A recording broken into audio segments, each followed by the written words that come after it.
Sa halos 5 taong paglalakbay ng Juno spacecraft sa kalawakan, sa wakas ay narating na rin ang solar-powered spacecraft ng National Aeronautics and Space Administration o NASA ang orbit ng Jupiter. Si Bernice Galanta sa detalye.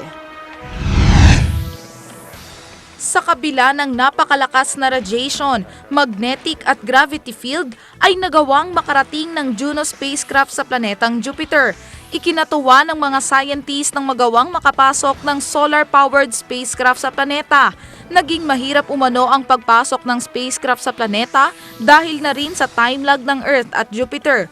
Iikuti ng Juno spacecraft ng 37 beses ang paligid ng Jupiter sa loob ng 20 months. Papasukin nito ang 2,600 milyang dense clouds ng planeta. Ang Juno spacecraft ang kauna-unahang spacecraft na nakarating ng pinakamalapit sa planeta. Kasunod nito ang Galileo na inilunsad noong 1989 na umikot rin sa paligid ng planeta at nadiskubre ang mga buwan nito. Matatandaang inilunsad ang Juno spacecraft noong taong 2011 at bibilang na ng 5 taon na naglalakbay sa space. Pagkatapos ng isang beses na pagtatangka ng Juno na makarating sa orbit ng Jupiter ay pag-aaralan ng estado at ebolusyon ng atmosfera ng naturang planeta.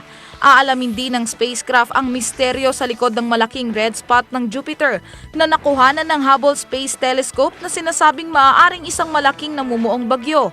Ang planetang Jupiter ay isang giant ball of gas na binubuo ng hydrogen at helium. Ang pinakamalaking planeta sa buong solar system, 11 beses kumpara sa Earth. Inaasahang magtatapos ang Juno mission sa February 2018. Para sa Eagle News, Bernice Galanta and I'm 1 with 25.